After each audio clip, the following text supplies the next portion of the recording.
recording what now? Daxx Kartel jalimu ensangi zino yeralikirza nnyo abawagizi be oluvannyuma lw'okukyayibwa eyali mukyala we Momo 19. Omukyala Spice Diana yalese abantu bangi nnyo nga bawuniikiridde oluvannyuma lw'okunywegera muyimbi munne amanyiddwa nga Fik Fameika mu lujjudde. Omukulu wa Gagamel amanyiddwa nga Bebe Cool oba muyite Big Size Moses Sali yavuddeyo n'asaba bato ne muyimbi munne Jose Chameleone era n'agamba nti omuyimbi Bobi Wine talina nnyimbo zimala kola nayo bato. Blogger amanyiddwa nga Rita Kagwa yakubyeko omukyala amanyiddwa nga comedian Bisambi Bitereka kapyata y'emmotoka empya. Omuyimbi Chris Evans yavuddeyo n'atugamba nti ye kyekyetunzi ekyokubiri mu bayimbi b'e Uganda ng'ovudde ku Eddie Kenzo. Abategesi b'empaka za East Africa Got Talent bavuddeyo ne basaba abaana abato okuli Ezekiel ne munne Esther okulekeraawo okwonoona erinnya lyabwe kubanga ssente ze boogerako bazikwasa taata waabwe. Omulangira Suna yavuddeyo n'agamba nti ye tajja kusirika ate era tajja kuweera paka nga abakozi ba TV okuli Case, Wako ne Mako basasulidde ebintu bye bamukola. Omwami amanyiddwa nga Khalifa Aganaga yawonye okufiira mu masasi ku luguudo lw'Essemto. Gano n'agasengawo tugakuleetedde mu bujjufu teweerabira nti oli ku U-Ent Amawulire g'ebyessanyu okusingira ddala wano ewaffe mu Uganda nange omuweerezaawo Shamix wano ku Itals TV e Kansanga. Omulabi waffe omulungi teweerabira okugenda ku YouTube channel yaffe eya Itals TV okusubscribinga okusharinga videos zaffe wamu n'okugenda ku mikutu gyaffe egy'enjawulo okuli Facebook, Twitter, Instagram, TikTok okukomentinga ate era n'okulayikinga. U-Ent ku Itals TV ekutusibwako Itals Productions Limited. Ng'ovudde ku bayimbi abazze nga batugamba nti bagenda kunyuka ensiike y'ebyokuyimba okuli omukulu Jose Chameleone, Wininwaje n'abayimbi abalala bangi n'omukulu amanyiddwa nga Eddie Kenzo oluvannyuma lw'okumala ebbanga eddene mu nsiike y'ebyokuyimba yavuddeyo n'alangirira nti agenda kuva mu kintu kino addeyo ewaabwe e Masaka akole ogw'obulimi. Omwami ono yatugambye nti ye musajja yakulira mu kyalo ewaabwe Masaka era nga yakula alima nga kati ssaawa eno ayagala kuddayo afokasinge ku by'okulima abeerere naddala eyo mu kyalo ave mu Kampala. Naye ate era yagumiza abawagizi be oyabagambye nti ajja kuvangayokko akomewoko mu Kampala abakolerengayo zi concert. Nga baakamala ebbanga ttono nnyo nga bafumbiriganiddwa mu bufumbo obutukuvu oba kuyite okuwoowebwa eri mu bannaffe abasiraamu, omwami amanyiddwa nga Daxx Kartel yatwamulabako nga ayawukanye ne mukyala we gwe yali ayagala ennyo amanyiddwa nga Momo 19 onono nga yali mukozi wa TVM. Omwami ono oluvannyuma lw'okukyayibwa omwagalwa we amaze ebbanga ddene nnyo nga takyalabikako wadde okufulumyayo akayimba n'akamu ekyeraliikiriza ennyo abawagizi be oluvannyuma lw'okulaba ebifaananyi bye ebiyitiŋŋana ku social media ng'omukulu ono afaananira ddala bubi nnyo ekiraga nti ali mu mbeera mbi nnyo ddala. Ebigambo bingi nnyo ebizze nga biyitiŋŋana emabegako nti omukyalo ono akyusakyusa abasajja. Omuyimbi Spice Diana yavuddeyo ne yeewuniikiriza abantu bangi nnyo oluvannyuma lw'okumulaba nga anywegera muyimbi munne amanyiddwa nga Fik Fameika eyakagaanibwa okuyimba mu South Africa juzi. Era omukyalo ono kino yakikoze ku mukolo gwe ogw'okujaguza amazaalibwa ge ogwabadde ku Galaxy FM weyabadde ng'aliisa Fik Fameika keeki ng'akozesa omumwa gwe. Oluvannyuma lw'okumala ebbanga eddene nnyo mu nsiike y'ebyokuyimba, omuyimbi amanyiddwa nga Bebe Cool oba muyite Big Size onono nga ye munnannyini kibiina ekimanyiddwa nga Gagamel Omukulu ono yavuddeyo n'agamba nti yeetaagayo batto ne muyimbi munne amanyiddwa nga Jose Chameleone we yatugambidde nti tasobola kukola batto n'emu na muyimbi Bobi Wine kuba ennyimba ze ntono nnyo okukola naye.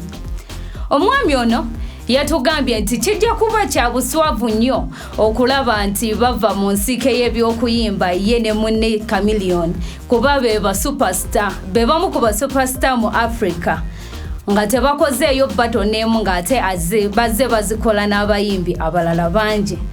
Omukulu ono yatugambye nti yeetaaga abantu bamanye ani ate era balabe ani kafulu mu byokuyimba.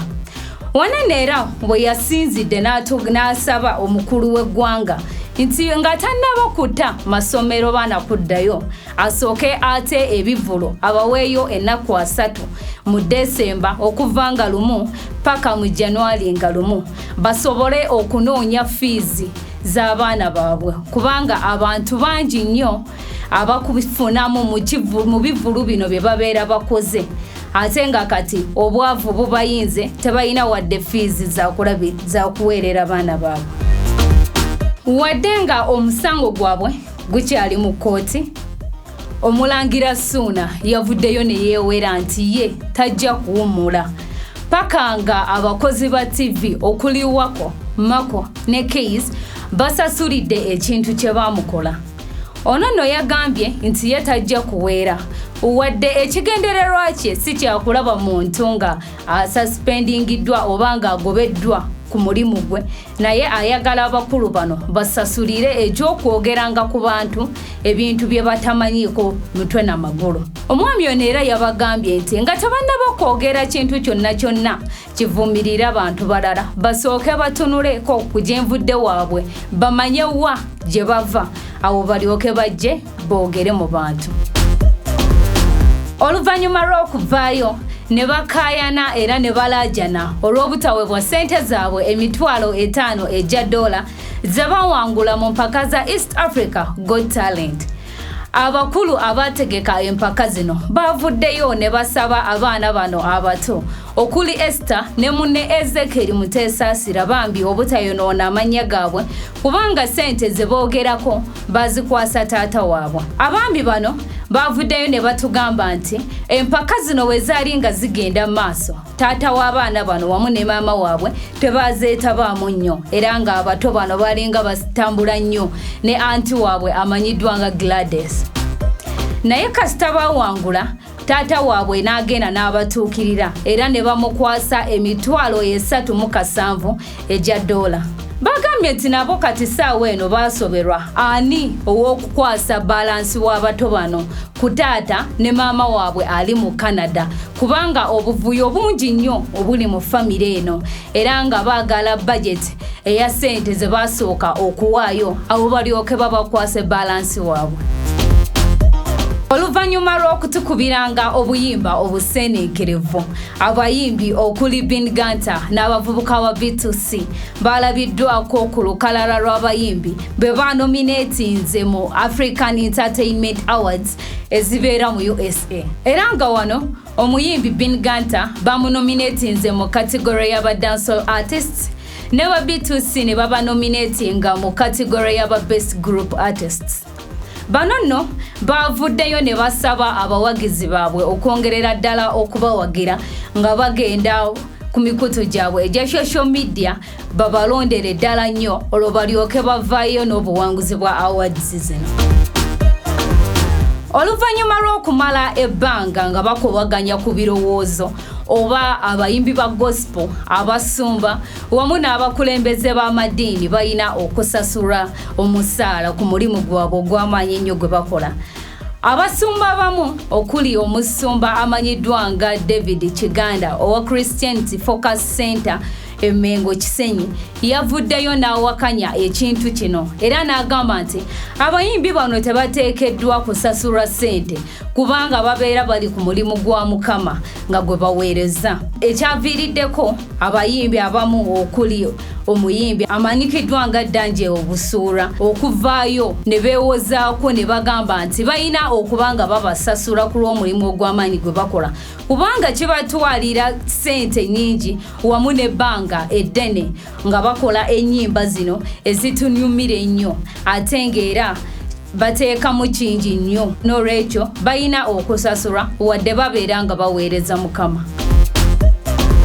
Omuyimbi amanyiddwa nga Prince Omar yavuddeyo ne yeegaanira ddala era ne yeewakana eby'okubeera taata bebi w'omuyimbi Grace Khan eyali mu kibiina kya New Eagles. Omukulu ono yazze n'atugamba nti ye omuyimbi Grace Khan tamumanyi nako tamulabangako wadde okwogera naye kubanga kati bamusibako matugambuzi kumuliisa ngo.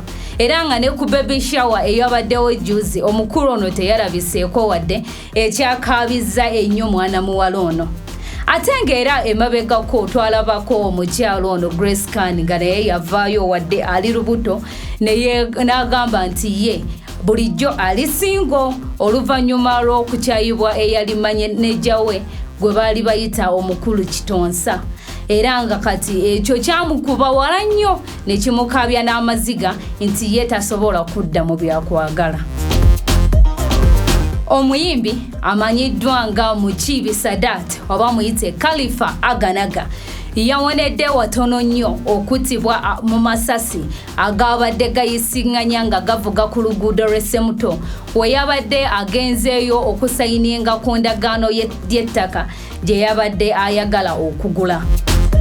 Omukulu ono yatugambye nti bali awo nga balina omusajja eyali agenda okubaguza ettaka ne balaba abantu ababeetoolodde nga bali muleeya ng'eno bakutte emmundu. Olwo ne batandika okukuba amasasi ekyaviiriddeko poliisi eyabadde okumpi okujja okubataasa olwo amasasi ne gawaanisiganywa wano we bafunidde akaaganye ne badduka mu mmotoka yaabwe ne mwe beekweka omwo.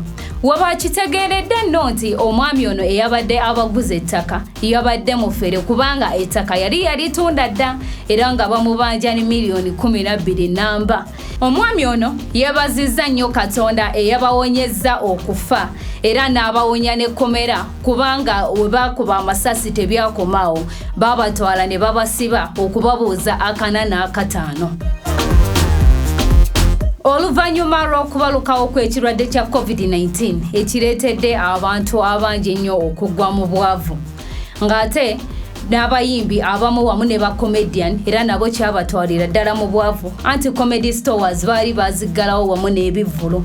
Omukyala amanyiddwa nga comedian Bisambi Bitereka ssaawa eno musanyufu nnyo era ng'asambira waggulu nga Janze kubanga blogger amanyikiddwa nga Rita Kagwa yamusizzeemu kapyata y'emmotoka empya eno eyamwerabizza n'omulimu gw'abadde akola ensangi zino ogw'okusolooza ku toilets asobole okufuna ekyokulya okwebezaawo.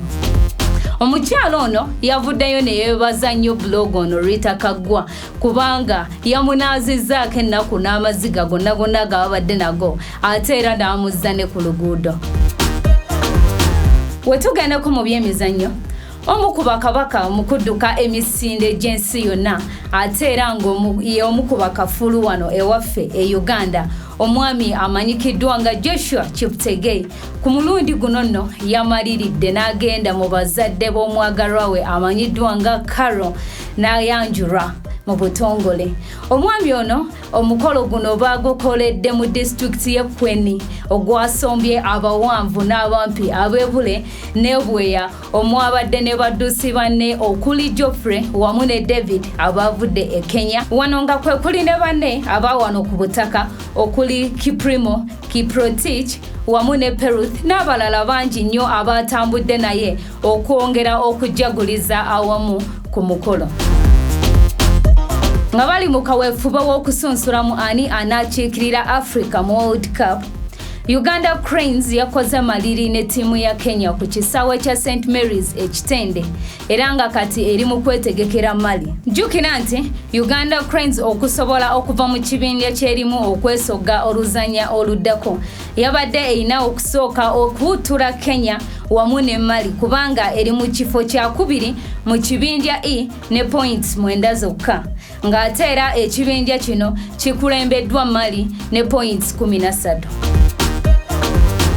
Obadde olaba U-Ent amawulire g'ebyessanyu okusingira ddala wano ewaffe mu Uganda nange omuweereza wo Shamisha Mix wano ku Itals TV Kansanga.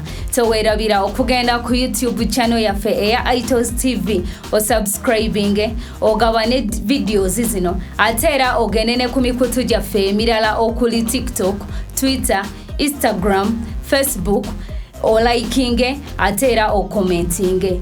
Naawe no ayagala okulanga naffe obulango tukwaniriza wano ku Itals TV Kansanga.